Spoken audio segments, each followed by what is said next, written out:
Assalomu alaykum. Meni qabulimda shunday bemorlar ko'p. Doktor, allergiyam bor, lekin analizda hech narsa chiqmaydi. Qanaqadir vitaminlar ichaman, Amerikaniki ham, Turkiyaniki ham, o'zimiznikini ham, lekin foyda bermayapti. Ovqatdan keyin shishib ketaman, lekin faqat gastrit deb aytishadi xolos. Men shunday paytlarda quyidagi so'zlarni aytaman. Ehtimol sizda teshik ichak sindromi bordir. Ha, teshik ichak. Bu sizni ichingizdagi sukunatli portlash va organizmni sekinlik bilan yemirib boradi.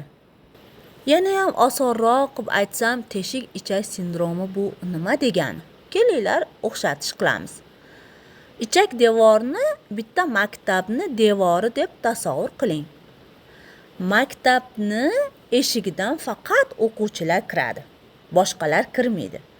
Endi tasavvur qiling, maktabni devorlar teshik bo'lsa-chi? Kimlar kirib, kimlar chiqadi? Bilmaymiz. O'g'ri ham kirishi mumkin, terrorist ham kirishi mumkin, do'st ham kirishi mumkin, dushman ham kirishi mumkin. To'g'rimi? Xuddi shu narsa bizni ichagimizda ham bo'ladi. O'sha bizni ichagimizni teshilishi natijasida viruslar, zaharlar, hazm bo'lmagan ozuqalar, moddalar almashuvi natijasida hosil bo'lgan toksinlar, hattoki barcha bakteriyalar ham bemalol kira oladi. Shuning uchun teshik ichak bu barcha muammolarni eshigi hisoblanadi. Aslini olganda Alloh taolo bizni turli himoya mexanizmlari bilan yaratgan. Tashqi dunyo bilan bizni terimiz kontaktga kirishadi va bizni himoya qiladi.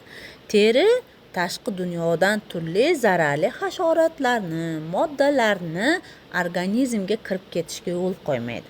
Xuddi shuningdek, mana shunaqa teriga o'xshagan baryer, ya'ni devor bizni ichaklarimizda ham joylashtirilgan.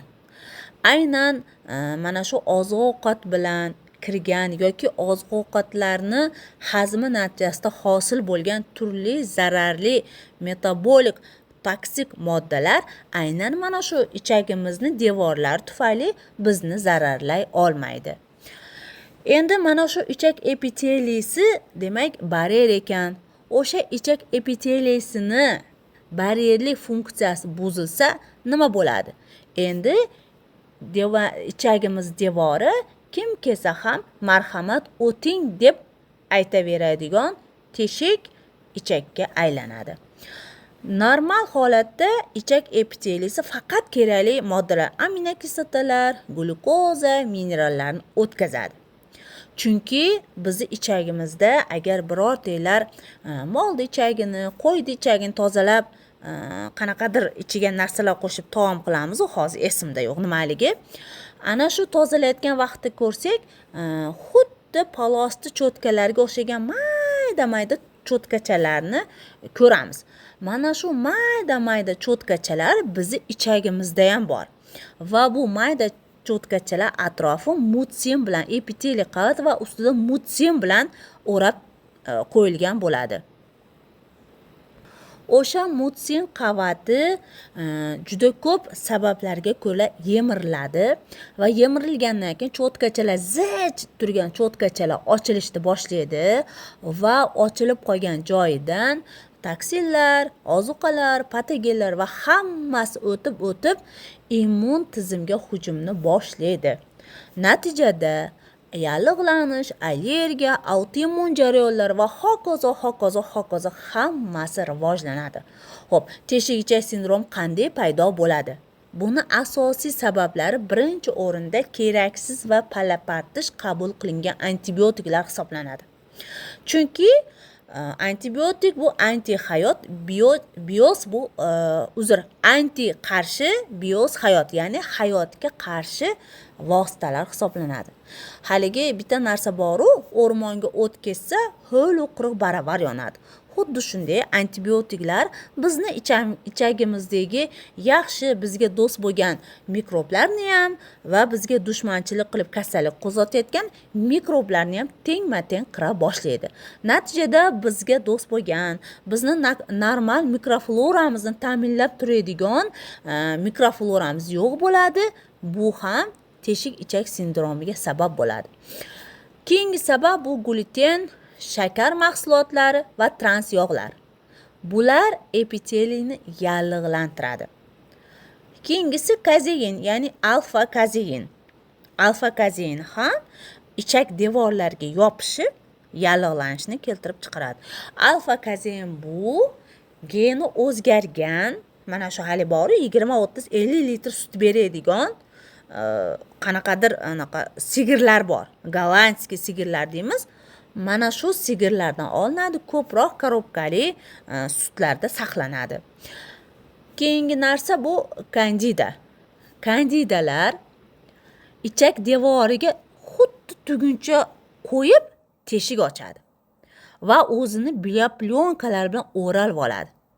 Shuning uchun ham kandida juda ham katta rol o'ynaydi teshik ichak sindromida. Stress va uyqusizlik kortizolning oshishiga sabab bo'ladi. Bu esa yallig'lanishni kuchaytiradi. Nafaqat bizni qon tomirimizda, nafaqat ichki organlarimizda, balki ichak epiteliyasida ham kortizol yallig'lanishni kuchaytiradi. Shuning uchun ko'pchilik nima bo'ladi? Stressga tushsa oshqozon ichagi og'riydi, to'g'rimi? Ichi o'tishni boshlaydi yoki bo'lmasa kuchli xuruj og'riqlar paydo bo'ladi. Bu ham ana o'sha kortizolni qon tomirini qisish natijasida paydo bo'ladi.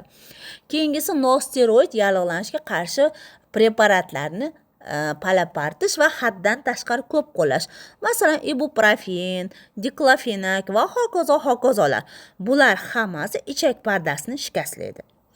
Va keyingisi disbioz, mikroflorani buzilishi. Sigir parazitoz. Bu ham immun tizimiga va hazm tizimiga ta'sir qilib, teshik ichak sindromini shakllantirib beradi. Demak, mana bu ruhiyatimizdagi buzilishlar, sog'lom turmush tarzini yo'qligi, nosog'lom ozuqalar, turli xil aralash-qurlash ovqatlanishlar hammasi teshik ichak sindromini shakllantiradi. Endi savol tug'iladi, doktor, bu yomon narsa ekan-u, qanaqa klinik belgilari bor deb, demak, klinik belgilar, simptomlar qanaqa? Ichak tomonidan qabziyat yoki ich ketish, qorinda shish bo'lish, yel kelish, gaz paydo bo'lish, og'riqlarni bo'lishi va hazmni yaxshilamasligi. Terida turli toshmalar, atopik dermatit, ekzema, psoriaz, turli dermatitlar, turli bezlarning hosil bo'lishi, toshmalar, qichishishlar, asab tizimi tomonidan depressiya, kayfiyatni tez buzilib o'zgarib turishi, miyani tumanligi, unutuvchanlik, bezovtalik, hayajonli holatlarni tez bo'lishi. Immun tizimida yo'talsiz gripp, virus nagruzkaga moyillik, autoimmun kasalliklar, bular tiroidit, reumatoidniy artrit, bolezni Bexter va sistemniy krasniy vachanka va hokazolar va allergiyalar. Chunki immun tizim haddan tashqari qo'zg'algan bo'ladi. Teshik ichak sindromi gormonlarni disbalansiga ham olib keladi. Bunday bemorlarda hayzda muammolar, yuzdagi husnbuzarlar, tug'ish qobiliyatini pasayishi, endometrioz, polikistozlarga bog'liq bo'lgan holatdagi o'zgarishlar. Endi mana shuncha demak klinika bor ekan. Bundan tashqari charchoq, holsizlik, energiyani yo'qligi, har doim tushkunlikda bo'lish, nima deydi? Endi tashxisga o'tamiz. Qanaqa tahlillar? Asosiysi kaprogramma, kalprotektin va zanulin. Endi immunoglobulin J allergiya paneli ham bor. Kandidaga testlar, asosiylari shu. Lekin tekshiruvlarni shifokor buyuradi. Shuncha narsani aytdingiz, endi yechimlarni ham aytib keting degan savol tug'iladi, to'g'rimi? Nima qilamiz? Birinchi o'rinda zararli ozuqalar va omillarni chiqaramiz. Bular gluten, shakar, sut mahsulotlariga asosan bu sigir suti, alfa kazein saqlagan sigir suti, antibiotik terapiyalar, nosteroid yallig'lanishga qarshi moddalar, stress, nosog'lom turmush tarzi, gipodinamiya, zikr ibodat istig'forni kamligi, doimiy hayotdan norozilik, aralash ovqat yeyish, tinimsiz ovqat yeyish va trans yog'lar iste'moli. Hammasini chiqaramiz. Sog'lom turmush tarzini shakllantiramiz. Keyingisi hazm qiluvchi fermentlar va ichak shilliq qavatini tiklashga yordam beruvchi va himoya qiluvchi moddalar. Bular xlorid kislota bo'lishi mumkin agar oshqozonda muammo bo'lmasa. Safroni komponentlari, jelchatokni yaxshilaydigan moddalar bo'lishi mumkin. Bromelain, papaya bo'lishi mumkin yoki hazm fermentlari. Demak, hazmni kuchaytiramiz, fermentlar ishlab chiqarishni stimullaymiz. Keyingi etap bu mikroflorani qayta tiklash. Probiotiklar va prebiotiklarni kombinatsiya qilib ishlatamiz.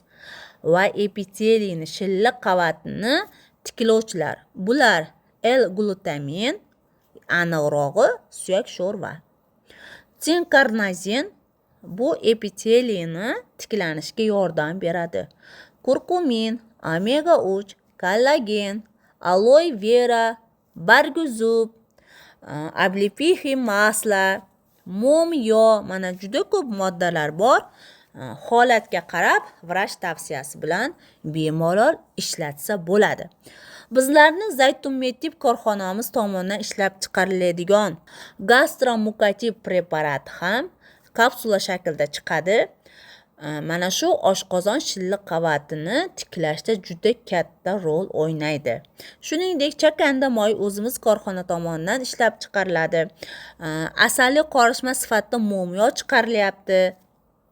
Va propolisga boy bo'lgan yoptalpilus siroplarni olib ichilsa, aynan shu mahsulotlar oshqozon ichak shilliq qavatini tiklashga yordam beradi. Shuningdek, Biosubtilak nomli probiotiklarni o'zini ichiga olgan mahsulotimiz bor. Bu ham normal mikroflorani tiklanishga yordam beradi. Shuningdek, albatta, jigarni qo'llab-quvvatlash, o't ajralishini qo'llab-quvvatlashni unutmasligimiz kerak. Limon suvi, silimarin, brokoli, artishok, bular jigar o'tqa faoliyatini qo'llab-quvvatlovchi vositalar hisoblanadi. Mikroflorani tuzatishda qanaqa ovqatlar, fermentlangan ozuqalar juda ham yordamchi bo'lib, bularga kimchi, tuzlangan yoki achitilgan kapusta, karam. Bolalarda ham teshik ichak sindromi bo'ladimi? Albatta bo'ladi. Bolalarda atopik dermatit, yig'loqlik, shish, ovqat allergiyasi, gapirishdan kechikish, giperaktivlik, ichakda goh o'tishi, goh qotishi, uyquni buzilishi, kayfiyatni buzilishi, jismoniy, ruhiy rivojlanishni ortda qolishini tagida ko'proq aynan teshik ichak sindromi yotadi. Umuman olganda, ichak bu nafaqat hazm qilish joyi. U immunitet, asab, gormon, hatto kayfiyat markazi. Bekorga aytmayman-ku, har doim ichak bu ikkinchi miya hisoblanadi. Kerak bo'lsa ichak miyani boshqaradi. Ichakni tuzatsangiz, jismingizni ham, ruhiyatingizni ham albatta tuzatasiz. Men kanalimiz muxlislariga har doim tavsiya qilaman. Inson har yili kamida bir marta ichaklarni tozalashga, ochlik kurslarini o'tishga, o'zini profilaktik maqsadda tekshirishga, ichidagi kutilmagan mehmonlarni haydab chiqarishga va o'zimizni sog'lom mikroflorani tiklashga harakat qilish kerak. Albatta, dorilar bular qo'shimcha narsalar. Asosiy narsa bu sog'lom turmush tarzi va stressiz hayot, to'g'ri ovqatlanish hisoblanadi. Azizlarim, bugungi ma'lumotlarim shulardan iborat edi. Agar ma'lumotlar yoqqan bo'lsa, like bosishni, sahifamga obuna bo'lishni unutmang. Men esa sizlarga yanada yangi mavzularni yoritishga harakat qilaman.